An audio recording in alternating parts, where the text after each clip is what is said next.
Hey, Saturn, Saturn, Saturn, I'm here. I'm here. I'm actually dressed to go out because I have to run some errands today. I have to go to the clinic and sign my medical records over to this rehab I'm thinking about going to in Brazil that's specifically set up for post stroke. I've regained a whole lot in the last year, but I would want to go all the way back. If I can make that happen by going to this Brazilian rehab, that would be fabulous. So I'm going to do what it takes to do that. I wanted to talk today about the most common thing that CULTs have among them. It's a commonality I see in groups like Hillsong, um, even something as out there as the KKK. I mean, name a group in between all of that that has nothing to do with theology. Even I've seen this sort of thing happen in church Bible studies. I've seen it happen in recovery groups online, many different groups. If you have group dynamic and the dynamic is not healthy and people aren't doing what they can to help the other members, what happens besides the fact that it eventually turns into this enormous, what do you call it? Enormous room of yes men, yes women, with a mirror reflecting that crap back and forth between everybody. So, why would that be? Because not everybody's motivations are pure. I was thinking about this because I've been writing about worship team in my old church. I've been on a lot of different worship teams through the years. I've probably been singing on worship teams probably about 35 years now. Yeah, I was until recently too, and I've lost some notes, so I'm not doing that anymore. If I've lost notes and I can't hit the right note all the time, then I'm just not going to do it. I'm not going to torture anybody like that. I have to laugh because every Friday night, the bar down the street runs a karaoke night, and there's one guy that shows up frequently. He couldn't carry a tune if it was in a paper bag. And my husband and I will sit out there with a big glass of sangria, listen to that, and just laugh our asses off. So, about this thing that they all have in common, it's power. When people want to have power over other people, power over whatever, it invades a group dynamic. Sometimes it's the leaders that have this power crazy thing. Sometimes it's the people who are in it. My old church that I like to call Possum Creek Church because it's just, which is close to the actual name of the church, but it's not quite it. Because I don't want to see any of them showing on my doorstep with a shotgun. I'm having enough problems with them trying to show up on my doorstep for a free vacation here. I've had to discourage a number of them. So I saw this a lot in worship team.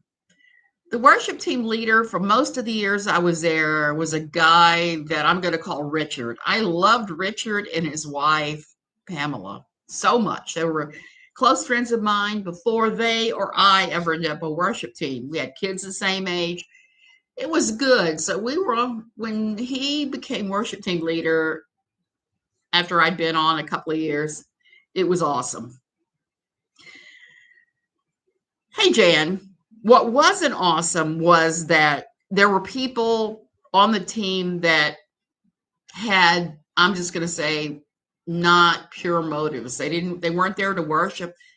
They were there to sow trouble and confusion and then try to seize power. And you would think a small country church would not have that kind of naked power grab, but I saw it a number of times. I think the most egregious one was when Wanda tried to get everybody to line up against Richard to have him overthrown as worship team leader.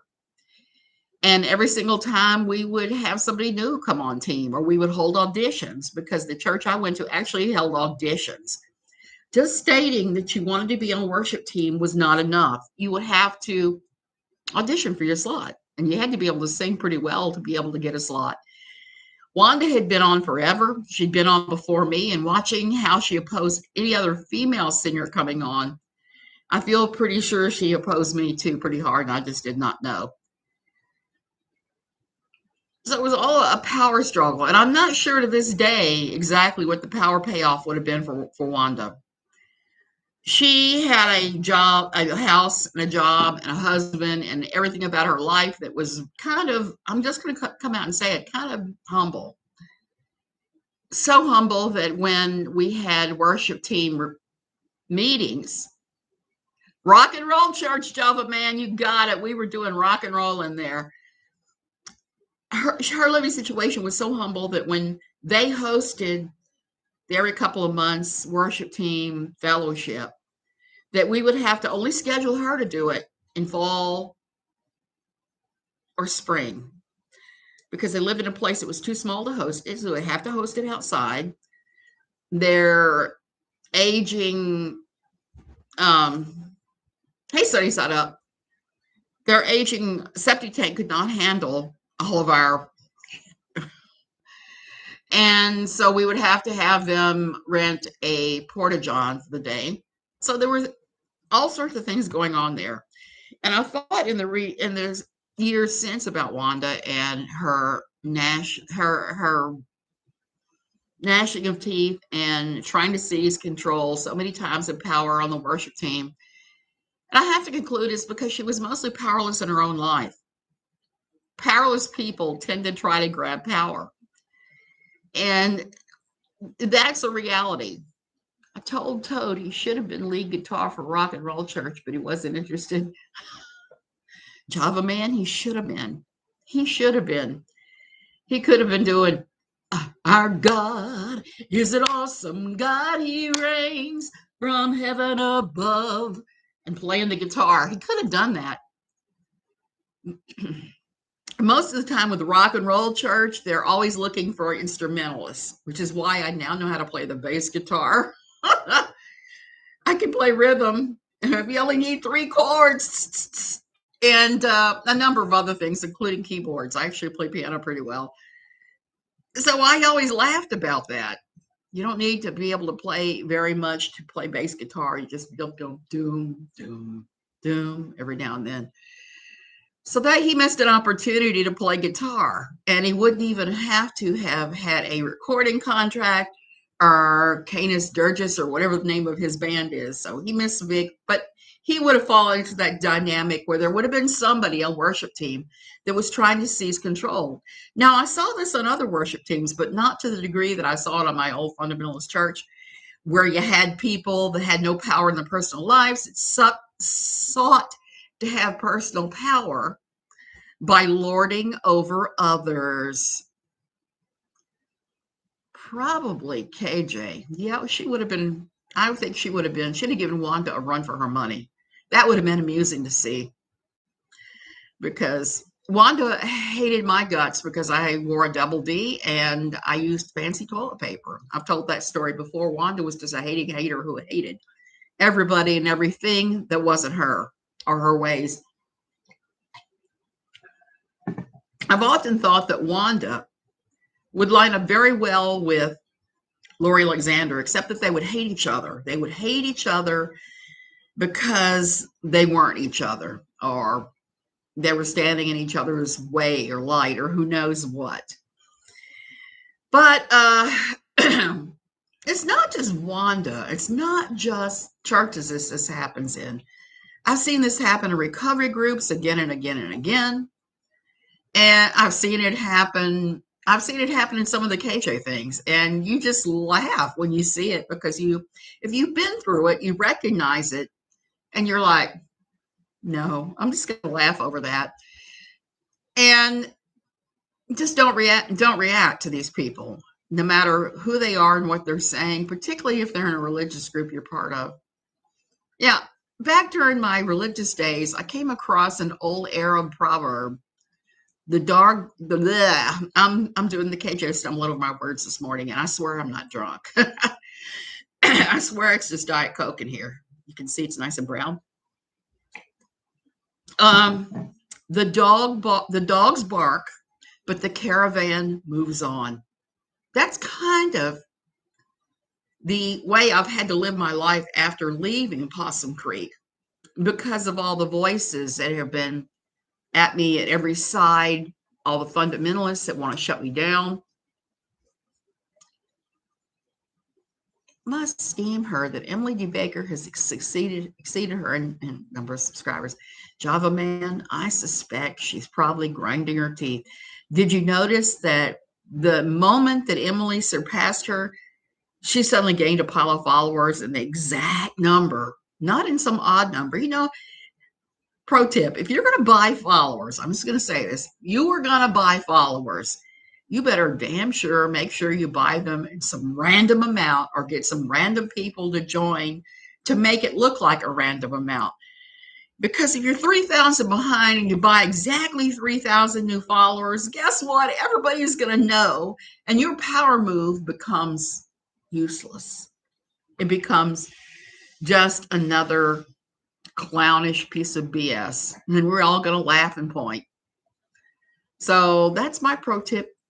And I don't know if she'll take it, but she needs to. Somebody does. Shouldn't be buying subscribers anyway. I'm sure everybody thought that I was going to talk about money today. And money is very important. I do have some rants about money. But she may have more followers, but her engagement is down. It is definitely down, Christine. And I see this power thing going on all the time here in Costa Rica, particularly in the churches. I've seen guys that back home, being a millionaire, zillionaire, whatever they are, in a church would make them the big fish in the small pond. And they had everything done the way they wanted. They could say, I think X, Y, and Z needs to happen. The worship team needs to play these songs. This and this and this needs to happen. Here it's a little bit different.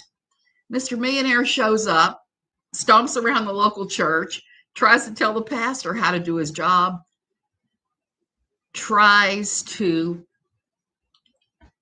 mold it to his views.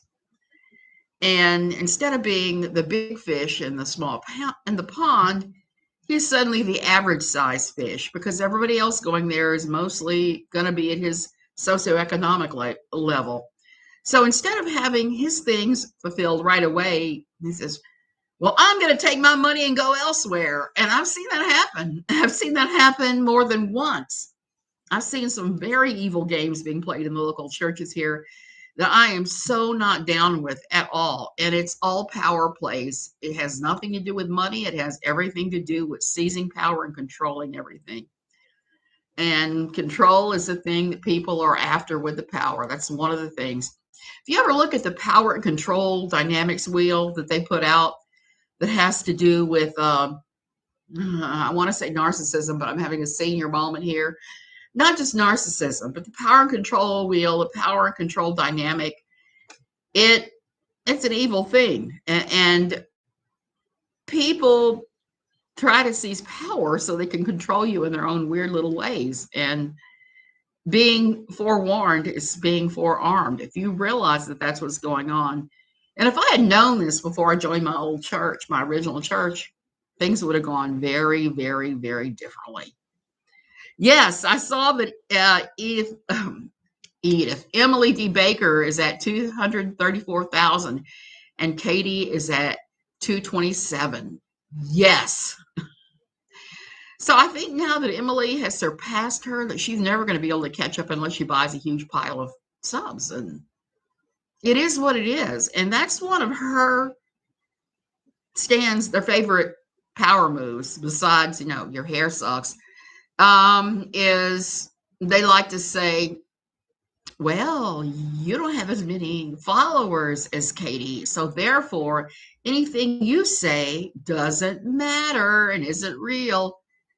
Honey child, the number of subscribers you have has nothing to do with the amount of truth that you're going to drop or any of that. Subscribers are nice. That's true. It's nice to have subscribers.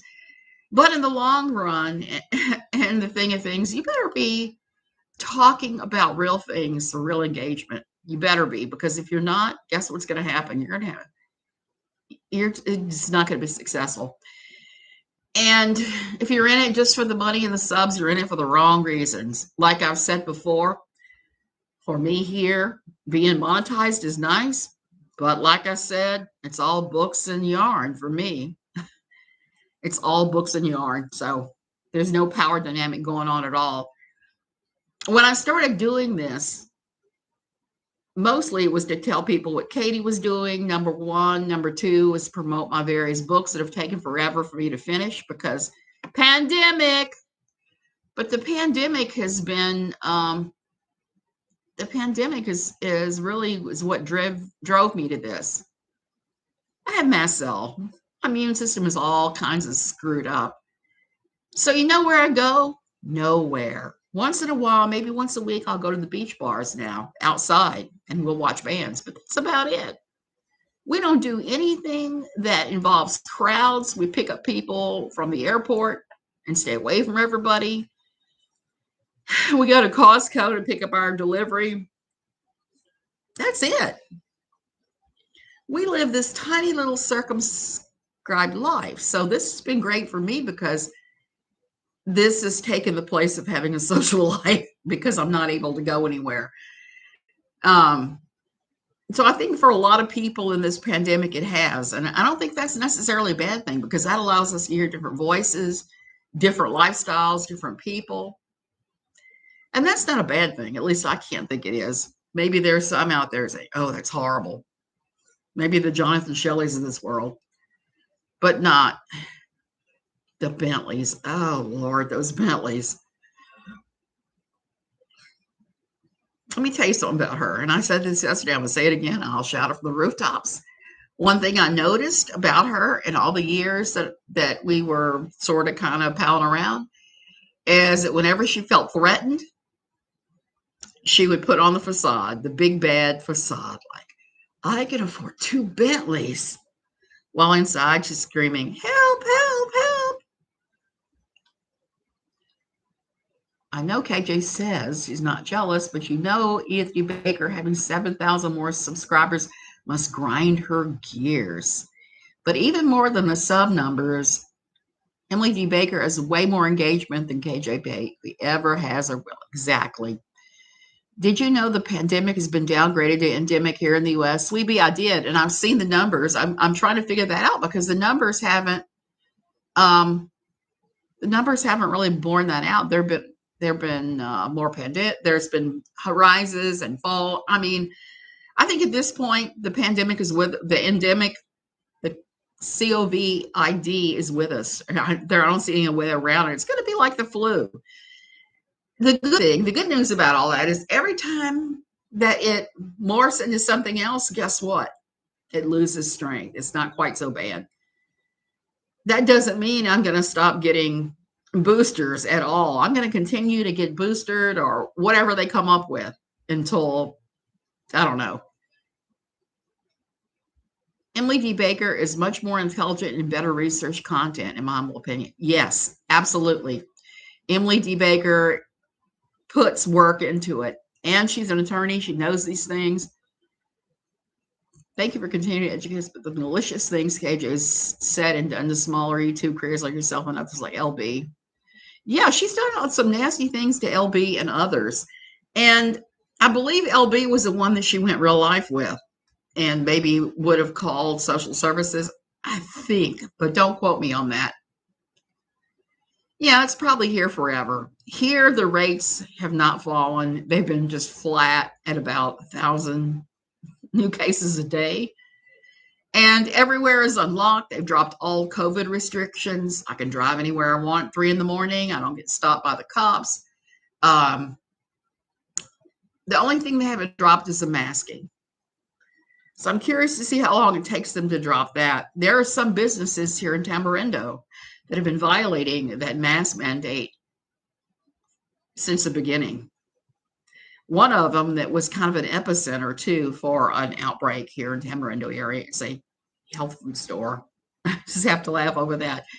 Java man, I still wear my mask, and I probably will even after this is over with, just because I had a 95 a VOG mask in 95, a pile of them before all this went down. And when I had to run errands, like I'm getting ready to run errands here very shortly, and I'm suddenly hot. And the Sahara dust was high because we get the Sahara dust pretty bad here every year in June. So when the Sahara dust was high, the mask would come on, the N95. If I walked out and everybody was burning leaves, it went on. I had it for all kinds of reasons, mostly to do with allergic asthma. That doesn't stop for me. When the pandemic goes away,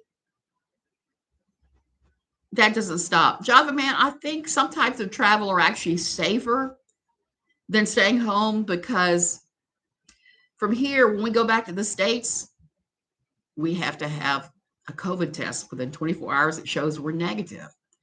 We go to Nicaragua to renew our passports, we have to have the same thing. So many places are still requiring the COVID test that it does make it a little bit safer, I think, in some ways to travel. In fact, I told my husband that one time when we were flying back to the States, it's like, this is the safest place we can be as far as COVID goes, because I know everybody on the plane, including the crew, had to go through that COVID test. Everyone had to have it. And the airlines are squashing everybody back together again. So it's a damn good thing they're testing everybody. Edith, Emily, why do I keep calling her Edith? I got Edith in the brain. Emily D. Baker is a legal commentary that has so much more personality. KJ is just a reality T channel trying to be jack of all trades and king of nothing. You got it, sweet bee. You got it. You got it. And see, that's the thing. Is one thing I do appreciate about Emily. I got her name right for a change. Senioritis and Lexapro. I'm just not Lexapro. That shows you how bad off I am today. Lyrica, my brain. That's why I'm going to do streams at 10 a.m.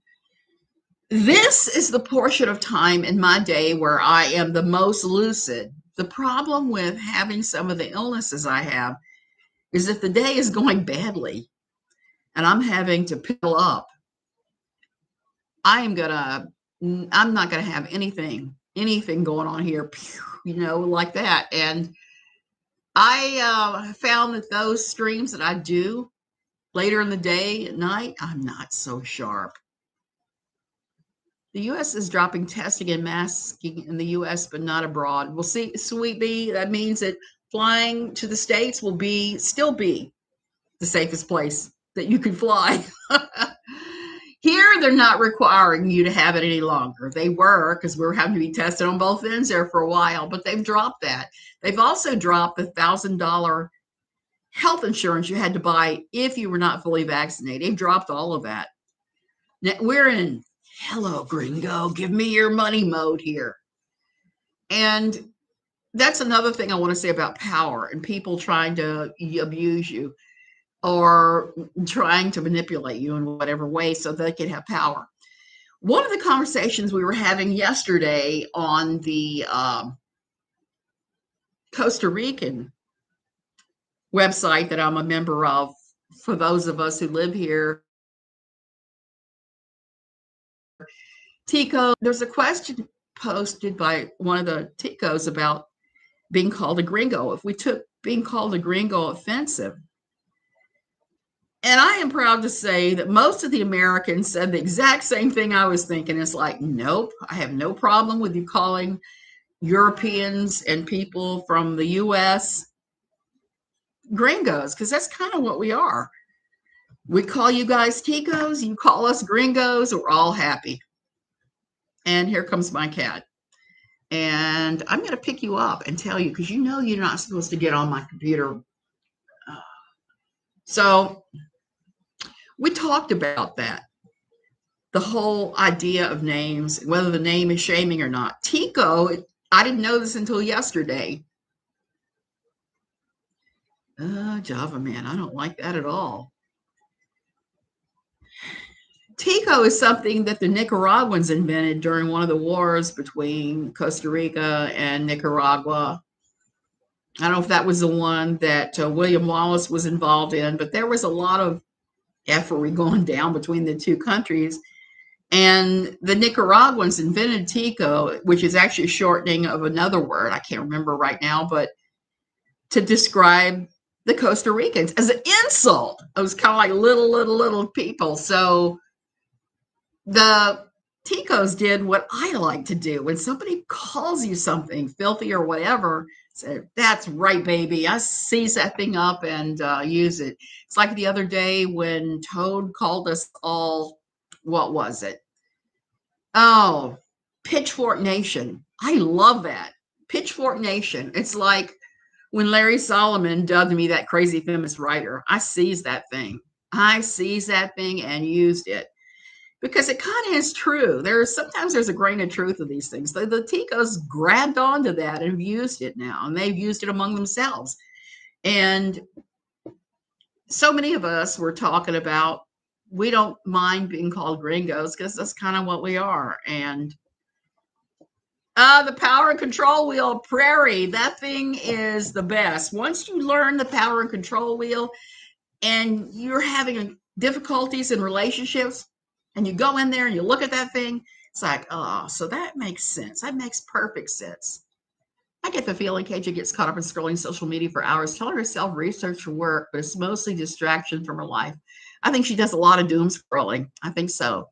She ends up with most of her time wasted and doesn't do as much research because she doesn't have enough time. Yeah, that's true too. So bless her. I hope she learns to put all that stuff down and walk away because it's easy to get caught up in that. It's real easy. I found myself doom scrolling. Just tried watching KJ's post of the Browns. She now seems theatrical in her response, very performative. Yes, very performative. I think that she is taking that on now. Last night she was, guys, smiley, smiley, yeah, blah, blah, blah. And I was looking at her face and thinking, I couldn't see the tracks of the tears, but I could see that as smeary as her eyes were and as glazed as they looked, she had to have been crying. I don't feel bad for her. I mean, it's got to be extremely stressful being sued over and over and over and over and over and over again. So stressful. And she was my friend. I don't want to see her lose everything. I just want her to fly right. Larry Solomon, yeah, he is ridiculous. Certain words, like buzz, that sound, they are. It's abstract connection of the things they represent. Absolutely, absolutely, absolutely. Larry Solomon, yeah, he didn't know how to say anything about anything. Something has been so off about her in video. Everybody keeps saying that she seems high or she seems drunk or whatever. And all I can say is if I was going through all that, I would have this. Okay, now this is garlic pills, but I would have a bottle like this full to the top with Xanax. My doctors here know I almost never take Xanax. It's a rarity, but it is. And I hate to say it, I think I'm going to have to get some for the wedding of the century here. I think she really hates her life, trying hard to convince herself that she has a perfect one. Sweet Bee, I think so too. I think so too. And all of her wounds are definitely self-inflicted, Java Man. EKC does great theatrical readings of her posts. Those are hysterical. I agree. I have to go and look at those when EKC does them. That's the funny thing about EKC. And that's one thing I appreciate about EKC. I can just say this. She doesn't get real caught up in drama. She never gets agitated. She just makes fun of it. And if you can know me, you know that I will make fun of these things too. Particularly when it's something I'm looking at that and going, if you knew me at all, you would know that that is not even a thing, that I would just laugh at that. My 10 years at Pathos writing and dealing with the Larry Solomons of this world has taught me a lot. And they did me an invaluable service because they made me pretty much bulletproof. I don't get too excited when anybody says anything to me. Now, I do try to go to people now and talk to them more than I did before, and I'm not perfect at that. I'll admit. She must be taking an improv class. You're right, Java Man. And I don't blame her. I've taken those before myself. I've done stand-up. And if someone rattles you, it can be bad. And since I'm not 110 pounds with gorgeous blonde hair and big blue eyes, let me tell you, the hecklers at the comedy clubs can be brutal. Brutal. Yeah, I love her satire too. KJ has attracted like. She's all about hating other people and then expecting to be liked. To have friends, one must be friendly. None of us are going to change it. KJ, it's got to come from her. That's true, Prairie. And I don't think she has an idea of what friendship is, because she said we were friends, and I thought we were more like work associates that talk sometimes. I didn't really see it was a close friendship there, but apparently she did, and I was kind of surprised by that. She was never one of my ride and dies. Most of my ride and dies are offline.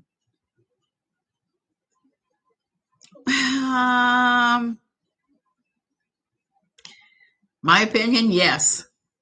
This has been invaluable, the whole internet, for this pandemic, if you have no social life because of the pandemic. Question: how do the other employees at the company interact or feel about KJ? Well, that was a tough one, because you have to understand all of us who are writing in our division. I can't speak to the other divisions, but I know for a fact, and the non-religious, we're all writing from all over the world. I mean, you've got the Friendly Atheist, you have Andrew Hall, you've got all these guys and gals. There were a couple of us gals, but it was mostly men writing from all over the world, okay, from home. And we didn't interact a lot. I interacted with her the most because when they would bring new people in, sometimes they say, hey, do you mind answering any questions that someone so has, or helping them because we're swamped at Pathio Central? And I always said, sure. And most of the time what that was is say, somebody introducing the two of us on Facebook Messenger, and then saying, okay, ask Suzanne your questions, and say, hey, nice to meet you. That was the majority of it. Most people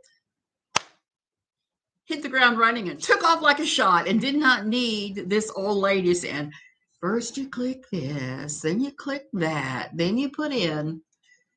So that was a lot of my interactions. I also used to do a lot of moderation for Pathos Facebook groups and things. So I had more interaction there and on the back channels. And I don't know for sure what everybody else thought about her. She had somehow managed to convince Andrew Hall that she is all awesome and wonderful. But I think that notion has possibly been smashed by now.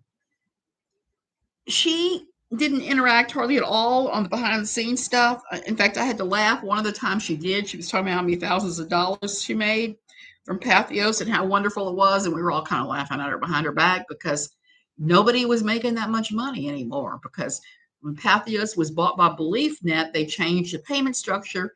Nobody was making diddly. I was making about enough to pay for my books.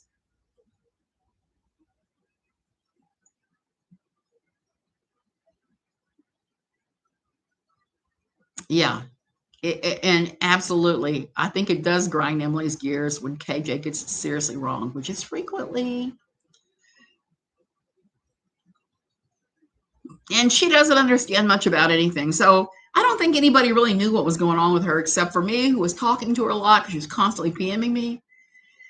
And there were times I was really surprised, like when Vaughn had open heart surgery, which I've heard people say, oh, that never happened. Yes, it did. It happened. I know for a fact, because her and I were in constant contact in those days, and it was awful. It was awful. Like I said, I've known about that because of my years with my daughter's problems. So I kind of tried to support her through that. But I do know at the very end, she got into it with Phil Fox, who at the time was working at Pathos, and there were some very ugly, nasty emails exchanged. I am still kicking myself that I deleted those stupid things, because they would have been really nice to have turned over to Mr. Saltz, or even to Todd's attorneys. I refuse to help 7M in any way. I mean, if they ever subpoenaed me to talk about her past at Pathos, I am just going to invoke the Fifth Amendment with every question. I have no intention of helping someone that I think is involved with the CULT. So it's all just very interesting how this all goes down. And when we lose an email, we should ask the NSA to provide us with a copy.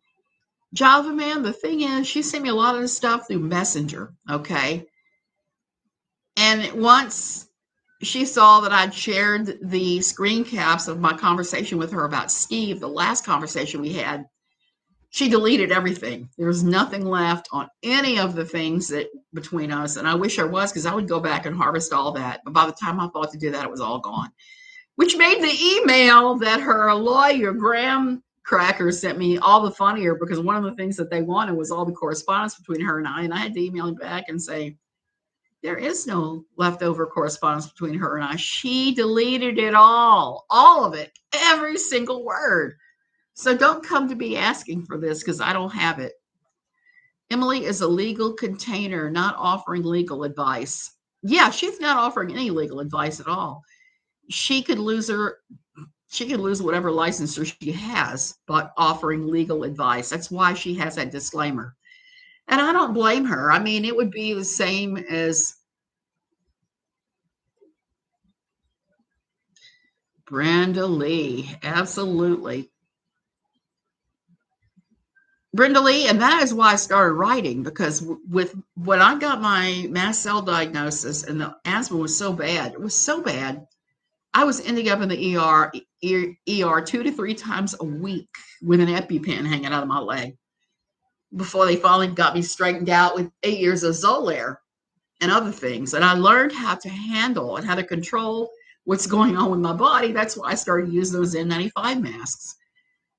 So I don't have all the answers for that, but I have the answers for myself on how to handle my mast cell. This year, I realized I need to medicate much sooner than I have been. So people thought I was weird for talking to strangers and even going across the country to meet people 20 years ago. People couldn't understand how I could make money online either. Now everyone lives online. Brenda Lee, that is so true. And more so now with the pandemic. I started writing for Pathos because of my mast cell, because it was so severe at the first, and it would be difficult. Like I was working in an office and somebody microwaved fish one day, and there was something about something that was used on the fish. I went straight into asthma, and they hauled me out in the ambulance and other things like that. It got so bad that they put me in my own glass contained office instead of trying to make me sit out with everybody else. And it still didn't help. None of that helped. So I had to figure out some other way to make money. So I started writing for Pathos at the very beginning, merely as a way to make money, combining my passion for helping people recover and get out of fundamentalism and evangelicalism. And very quickly, it went from this is my job to this is my passion. This is my passion. And there's those times in life where the things are going to just mesh in a very organic way that you know darn good and well that's the thing you should be doing. And you look back and it's like, how could I be so lucky as to hit on the very thing I needed at the very moment I needed it the most? KJ said that disabled children often face abuse by parents and caregivers. I don't think she realized what she was implying. She doesn't. She does not realize what she's implying. And there is a certain element of that. I'm going to say that. Her and I have actually talked about that once upon a time many years ago, because there were some cases that came out where mostly mothers, because let's face it, most of the time, mothers are caretakers. I'm not a big fan of traditional gender roles. I'm a big fan of doing whatever your strength is. My mother once chewed me out because I would talk about getting the trash ready on a Monday afternoon to put it out so it would be Tuesday morning ready, and chewed me out and said, that is your husband's role. I reject that. Your role is whatever suits you and needs to be done. My husband used to like to wash the dishes. I never had any problem with that. So anyways, because of that, I think that a lot of the caregivers are female. They just are. Mothers have that thing. And I think you can get so wrapped up in what you're doing that you burn out. And I know that as a fact. You burn out, you burn out. I talked about that in my book about how when my daughter's diagnosis, we were past the first awful bit of it, and that it was running back and forth to UVA to get gamma globulin treatments. Hey, Karma Kid, and do all this other stuff all the time. I got so burned out that I started thinking about killing myself. I got extremely depressed. I don't mean the kind of depressed where, hey, I'm a little sad, things aren't working out. I mean, like, I would be driving and think, I wonder how much it would hurt if I rammed my car into that tree, kind of depression. That kind of depression. And I think when that hits, the potential for abusing your disabled child probably goes up higher. It did not for me. That was not anything that I would ever do. But I actually have compassion for those people because I understand burnout, depression, all of that. And it happens. It's sad, but it does happen. I think people don't realize how damaging neglect is, especially on a growing child, and how it's an extremely damaging form of abuse. I think it's one of the worst. I mean, short of being beaten, I think that the whole idea of being neglected is every bit as bad and maybe even worse, because it leaves the child unable to navigate real life because they don't know anything. They don't know what proper parenting is, any of that. What came out during recent Supreme Court confirmation hearings is that we don't have a precise definition of a woman. Of a man? Absolutely. That's what's so wrong about the whole thing of gender roles. And I reject that BS, even though my husband and I, we're mostly stick to gender things down. I'm fine with that. I was a person for years that mowed the grass, trimmed the trees and all that. I am more than happy to offload that onto a gardener now. I don't do that. I fix my plants in the little pots and that's it. And I work my vegetable garden. What came out during the pumpkin story was really heartbreaking. There's so many, and that's what's really sad. The book I'm writing, there's so many heartbreaking stories that it's kind of like plowing up toxic waste. There have been days when I've had to sit and think on something before I write about it. And right now I'm putting off, and that's why I'm fuddling around online the last couple of days. I'm putting off talking about women and chronic illness in the church because it's been an observation of mine that when you're in these groups, it's not, there seems to be a higher rate of development of chronic illnesses in churches among women. And I think that has to do with the fact that you're not allowed to have a down day. You got to be on all the time. You got to do everything. I know so many women at my old church that their day started at 4 a.m. and didn't end until like 10 or 11 or later because of their hordes of children, their husband, all the things they had to do, from baking bread to doing all the laundry to homeschooling this giant pack of children. And it's not easy. And so many of them would just pass out, and eventually chronic illness would hit. Now, my own chronic illness story with the church is a little bit different because I didn't do all of that. I sent my kids to school. And when we were all advised to homeschool, and there were some things that I did not do.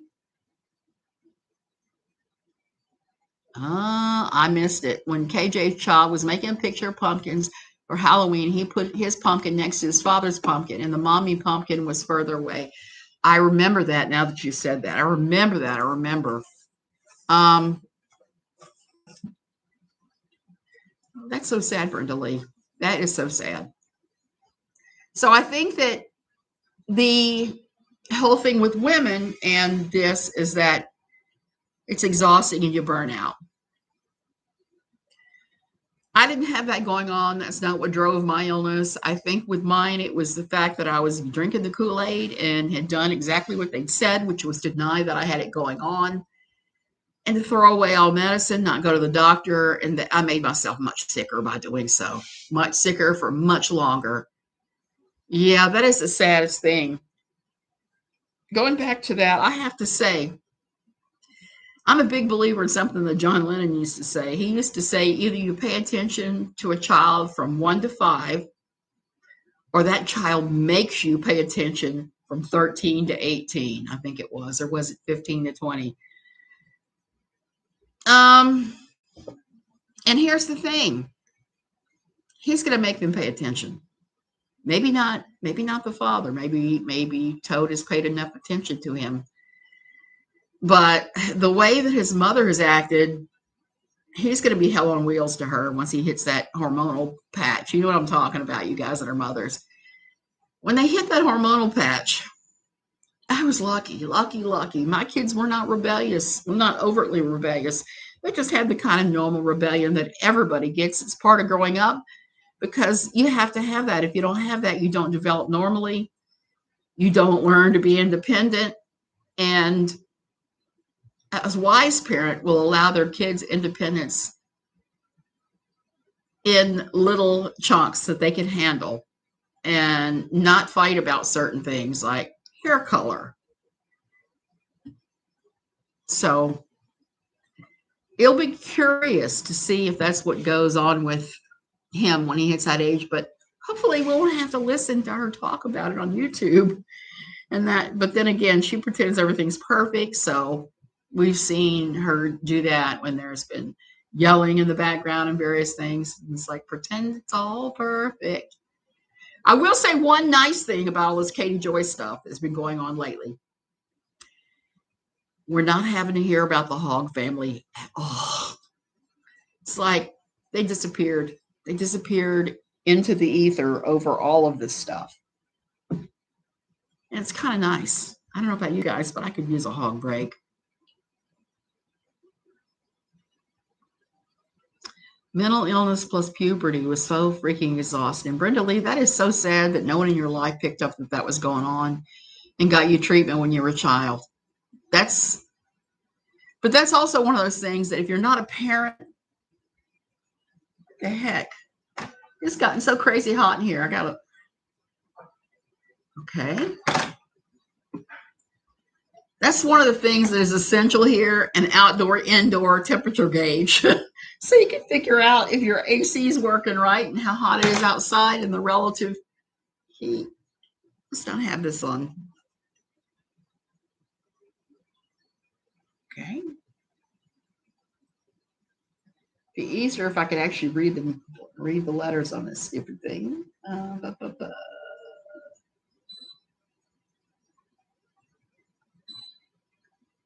it was on turbo already. What the heck? So there we go. Sometimes I wonder if those thoughts are more common than people let on. Basically, things that you're not supposed to think about, that you think about them. Java Man, I think that that's very common, very common. I don't know anybody who hasn't had those thoughts, and you don't have to actually follow through with those thoughts, but I think it's pretty normal to have thoughts like that. It's not normal to stay in them. It's not normal to have every thought be like that, which is how it was when I was going through my thing. All I could think about, oh, thank you, Karma Kid. All I could think about was ending it all, because the entire future is dark, black, and bleak. But I knew I couldn't do it because I have kids. I had kids, little kids, depending upon me at that time to do something. So what I did was I went into therapy and I got medicated, and it made such a difference so quickly that it was the right move. This was before our churches, we first joined. This was before the church went nutty, decided that all therapy was demonic and that all the beds were also demonic. The teachers bullied him and the students more than anybody else. Ugh. Oh, that is pretty crazy. The key is not that you think about them, it's that you don't act on them. That's exactly right. I gotta agree, because that's one of those things. That's the hard part, is not acting on them. And that kind of circles back around to everything I was going to talk about again today. I mean, people are going to like you or dislike you, and I'm all itchy today. But I have to put off taking my allergy pills until I get back home, because if I don't, I'll be crazy goofy. One of the things I think that's most important is not everybody in this world is going to like you, and that's okay. People are going to feel about you however they want to feel about you, and it's not your job to make them all your friends. It's not your job to make them more comfortable with you. Your job is just to be the most authentic version of you that you can be. And if that pisses some people off, oh well, the dogs bark and the caravan moves on. That's kind of how it is. Okay, you guys, I'm going to go. I got to go out in that heat, and it is hot out there. It's like in the 90s, and do a few things. If you think about me, keep your fingers crossed that I get into this program in Brazil. There's usually like an 18 or 19-month waiting list. So we're going to see. We're going to try it. We're going to try it. I also have to find out how much the costs are going to be and how much my insurance is going to pay. That's the other thing. It's also none of our business what people think about you. Yeah, it is. It's none of your business what anybody thinks about you, even if they try to shove it in your face and kind of, no. And I had to laugh because the other day, Aaron, EKC People Suck, called me that chick that moved to Costa Rica, and I laughed. I told her, I said, honey, said, you're a chick. You're a cute little chick. I'm an old crone, and I enjoy it that way. In the 40s. Oh, and here I am wishing I had in the 40s. And I'm watching a huge iguana crawling up the tree here. I'm wishing it was in the 40s, but I know it'd be freezing. So I guess I'm not going to wish it's in the 40s. You guys have a great day. Be blessed. Go outside and enjoy the outside if you can, unless it's too cold. And then just stay inside and enjoy the wonderful insides. Love you.